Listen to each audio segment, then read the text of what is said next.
Assalamualaikum warahmatullahi wabarakatuh. Selamat pagi.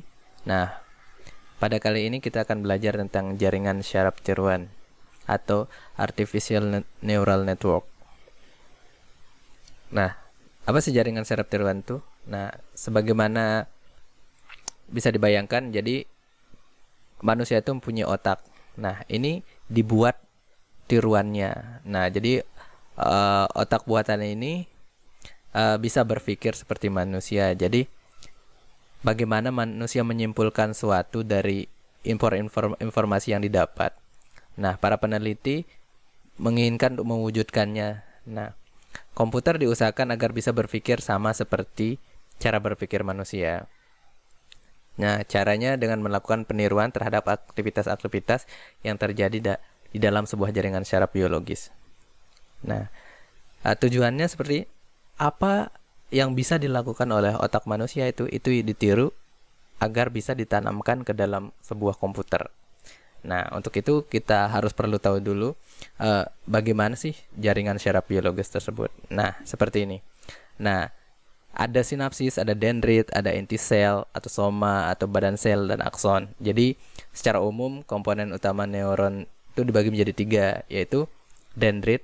Nah, di sini tuh bertugas menerima informasi. Jadi di pada manusia itu ada beberapa inputan atau syaraf yang bisa menerima informasi. Nah, jadi jalur inputan ini input bagi soma atau inti sel. Nah, yang kedua itu badan sel yaitu soma, tempat pengolahan informasi.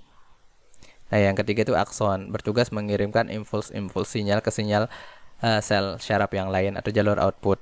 Jadi dendrit tersebut sebagai inputan, diterima pengolahan informasinya di sini pada sel dan akan dikirimkan lagi melalui akson.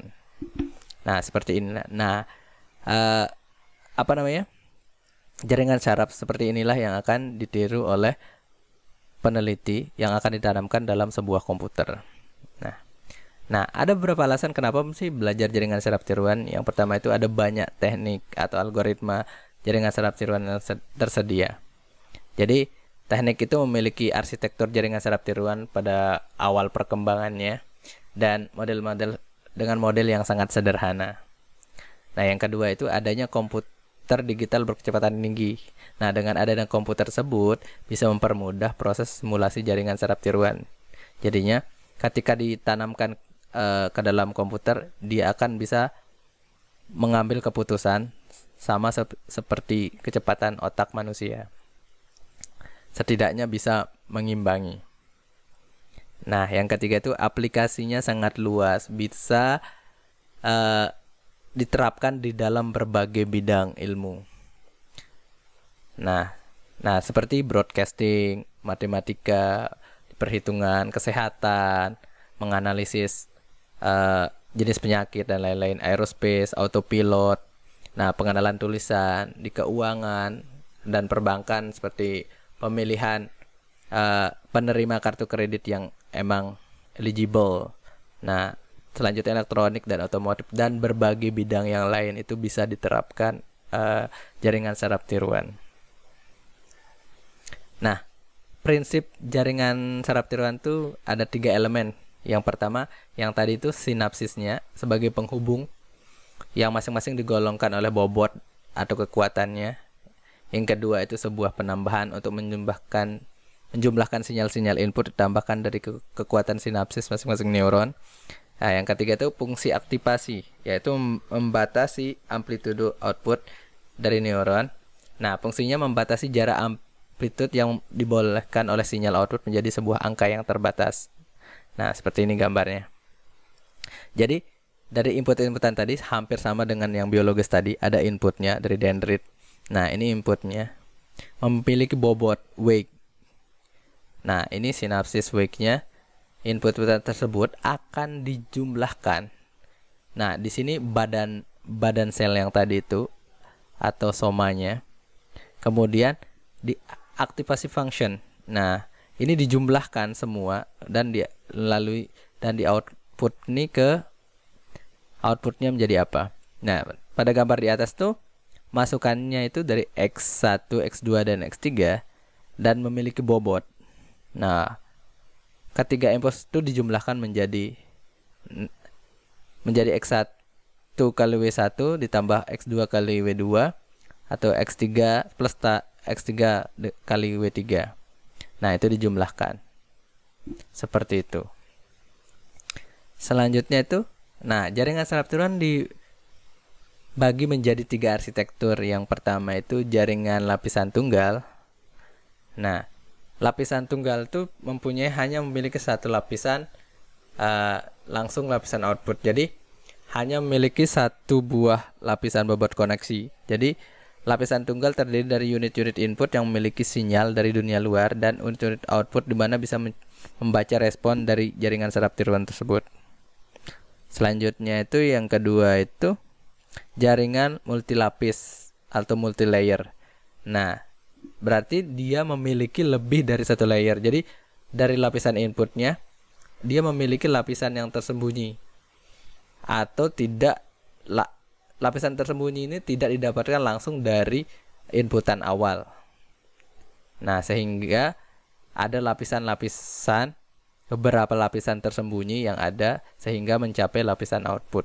Berbeda dengan single layer tadi yang hanya memiliki lapisan input dan lapisan output, tidak memiliki lapisan tersembunyi. Yang ketiga itu lapisan kompetitif.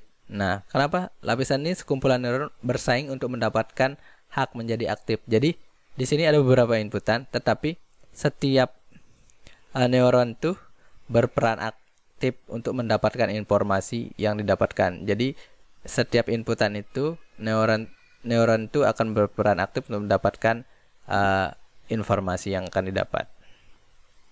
Nah, istilah-istilah jaringan syaraf tiruan. Yang pertama itu neuron to node atau unit, yaitu sel syaraf tiruan yang merupakan elemen pengolahan jaringan syaraf tiruan. Nah, setiap neuron memiliki data input, memperoleh input tersebut dan mengirim hasilnya menjadi output. Jadi node ini jadi elemen untuk pengolahan data. Jadi setiap input itu melalui node-node tertentu. Nah, selanjutnya jaringan. Nah, jaringan ini kumpulan neuron yang saling terhubung dan membentuk sebuah lapisan.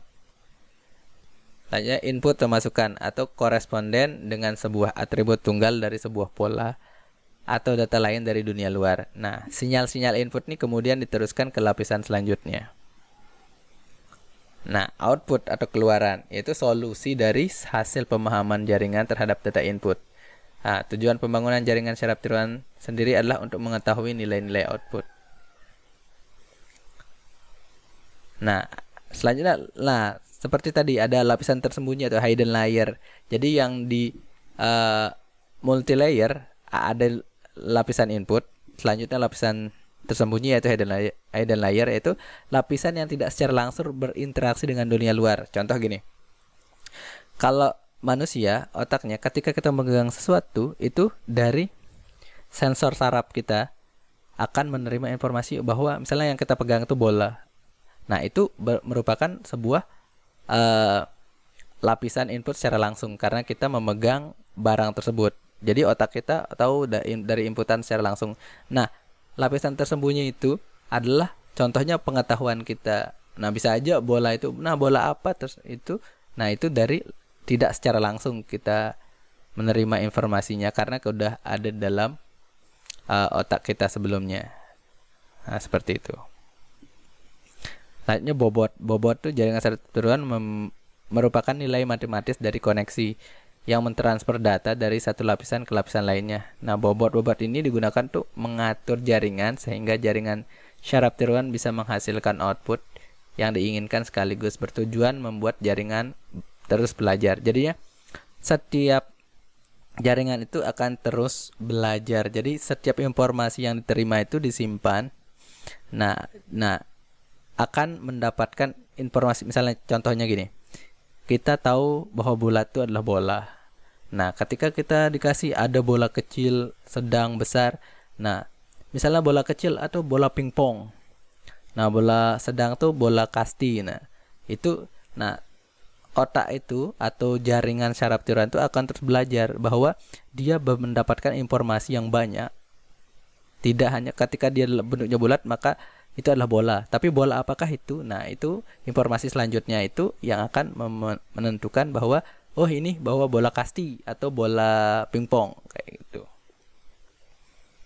Selanjutnya itu summation function. Jadi fungsi yang digunakan untuk mencari rata-rata bobot dari semua elemen input.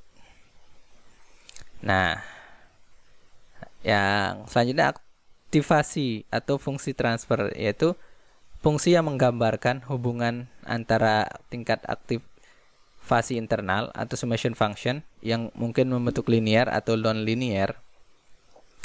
Beberapa syarat itu ada hard limit, ada pure line, ada sigmoid. Nah, yang populer adalah sigmoid yang memiliki beberapa varian seperti sigmoid logaritma, sigmoid biner, sigmoid bipolar, dan sigmoid tangen. Nah, seperti ini nih. Selanjutnya itu paradigma pembelajaran, yaitu cara berlangsungnya pembelajaran atau pelatihan jaringan syaraf tiruan. Apakah terawasi, supervised learning, tidak diawasi, unsupervised learning, atau merupakan gabungan dari keduanya. Contoh supervised learning misalnya ketika kita menentukan yang kayak tadi bola tadi. Ketika bola sedang itu bola kasti, bola besar bola basket. Nah, dan yang paling kecil tuh bola pingpong. Nah, kayak gitu udah ada labelnya. Penamaannya udah ada, itu namanya supervised. Kalau tidak ada, contoh tidak terawasi, ada unsupervised learning itu seperti ini kategori apa, atau sebuah berita ini termasuk dalam topik apa. Nah, itu tidak ada keterangan langsung, maka itu unsupervised. Jadi tidak ada labelingnya. Nah, yang ketiga itu hybridnya. Jadi gabungan antar keduanya. Nah, selanjutnya itu aturan pembelajaran. Ada 4 tipe dasar aturan pembelajaran, yaitu aturan pengoreksian kesalahan, error correcting, aturan Boltzmann, aturan Hebbian, dan pembelajaran yang kompetitif. Untuk penjelasan yang ini nanti pada pertemuan selanjutnya. Oke, terima kasih.